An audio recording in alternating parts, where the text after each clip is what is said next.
तृतीय स्कंध अष्टादश अध्याय। हिरण्याक्ष के साथ वराह भगवान का युद्ध। श्री मैत्रेय जी ने कहा, तात वरुण जी की यह बात सुनकर वह मदोन्मत्त दैत्य बड़ा प्रसन्न हुआ।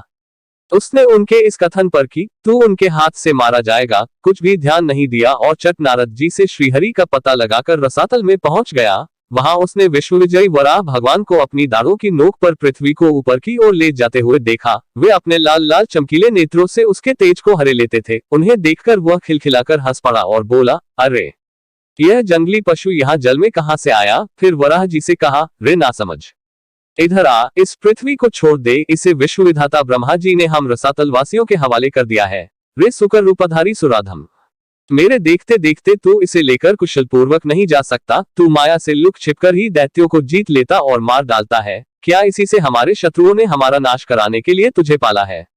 मूर्ख, तेरा बल तो योगमाया ही है और कोई पुरुषार्थ तुझमें थोड़े ही है। आज तुझे समाप्त कर मैं अपने बंधुओं का शोक दूर करूंगा। जब मेरे हाथ से छूटी हुई गदा के प्रहार से सिर फट जाने के कारण तू मर जाएगा, तब तेरी आराधना करने वाले जो देवता और ऋषि हैं, वे सब भी जड़ कटे हुए वृक्षों की भांति स्वयं ही नष्ट हो जाएंगे।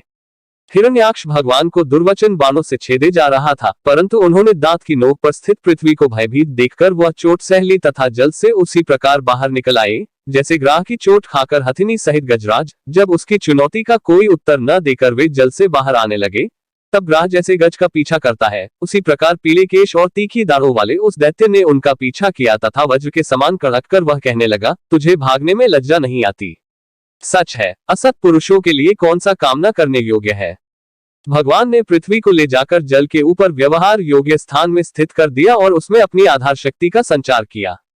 उस समय हिरण्याक्ष के सामने ही ब्रह्मा जी ने उनकी स्तुति की और देवताओं ने फूल बरसाए। तब श्रीहरि ने बड़ी भारी गदा लिए अपने पीछे आ रहे हिरण्याक्ष से, जो सोने के आभूषण और अद्भुत कवच धारण किए था तथा अपने कटुवाक्यों से उन्हें निरंतर मर्माहत कर रहा था, अत्यंत क्रोधपूर्वक हंसते हुए कहा।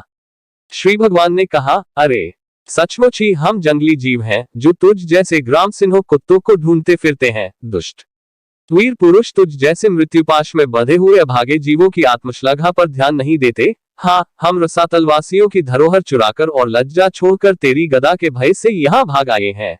हमें ऐसी सामर्थ्य ही कहाँ कि तेरे जैसे अद्वितीय वीर के सामने युद्ध में ठहर सके। फिर भी हम जैसे तैसे तेरे सामने खड़े हैं। तुझ जैसे बलवानों से वैर बांधकर हम जा भी कहाँ सकते हैं। तू पैदल वीरों का सरदार है, इसलिए अब निःशंक होकर उधेड़ बूंद छोड़कर हमारा अनिष्ट करने का प्रयत्न कर और हमें मारकर अपने भाई बंधुओं के आंसू पोंछ। अब इसमें देर न कर। जो अपनी प्रतिज्ञा का पालन नहीं करता वह असभ्य है, भले आदमियों में बैठने लायक नहीं है। मैत्रेय जी कहते हैं, विदुर जी, जब भगवान ने रोष से उस दैत्य का इस प्रकार खूब उपहास और तिरस्कार किया, वह पकड़कर खिलाए जाते हुए सर्प के समान क्रोध से तिलमिला उठा। वह खींचकर लंबी लंबी सांसें लेने लगा। उसकी इंद्रियां क्रोध से क्षुब्ध हो उठी और उस दुष्ट दैत्य ने बड़े वेग से लपटकर भगवान पर गदा का प्रहार किया, किंतु भगवान ने अपनी छाती पर चलाई हुई शत्रु की गदा के प्रहार को कुछ टेढ़े होकर बचा लिया, ठीक वैसे ही जैसे योगसिद्ध पुरुष मृत्यु के आक्रमण से अपने को बचा लेता है। फिर जब वह क्रोध से होठ चबाता अपनी गदा लेकर बार बार घुमाने लगा, तब श्रीहरि कुपित होकर बड़े वेग से उसकी ओर झपटे। सौम्य स्वभाव विदुर जी, तब प्रभु ने शत्रु की दाईं भौं पर गदा की चोट की, किंतु गदायुद्ध में कुशल हिरण्याक्ष ने उसे बीच में ही अपनी गदा पर ले लिया। इस प्रकार श्रीहरि और हिरण्याक्ष एक दूसरे को जीतने की इच्छा से अत्यंत क्रुद्ध होकर आपस में अपनी भारी गदाओं से प्रहार करने लगे।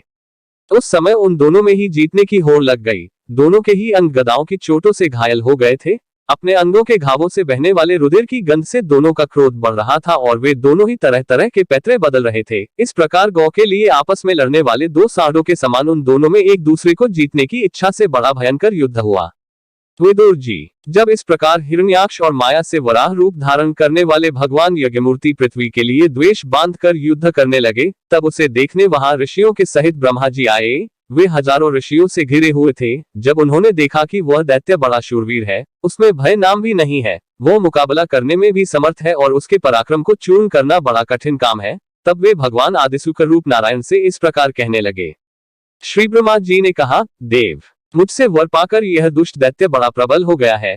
इस समय यह आपके चरणों की शरण में रहने वाले देवताओं, ब्राह्मणों, गौ तथा अन्य निरपराध जीवों को बहुत ही हानि पहुंचाने वाला दैत्यदाय और भयप्रद हो रहा है। इसकी जोड़ का और कोई योद्धा नहीं है, इसलिए यह महाकंटक अपना मुकाबला करने वाले वीर की खोज में समस्त लोकों में घूम रहा है। यह दुष्ट बड़ा ही मायावी, घमंडी और निरंकुश है। बच्चा जिस प्रकार क्रुद्ध हुए सांप से खेलता है, वैसे ही आप इससे खिलवाड़ न करें।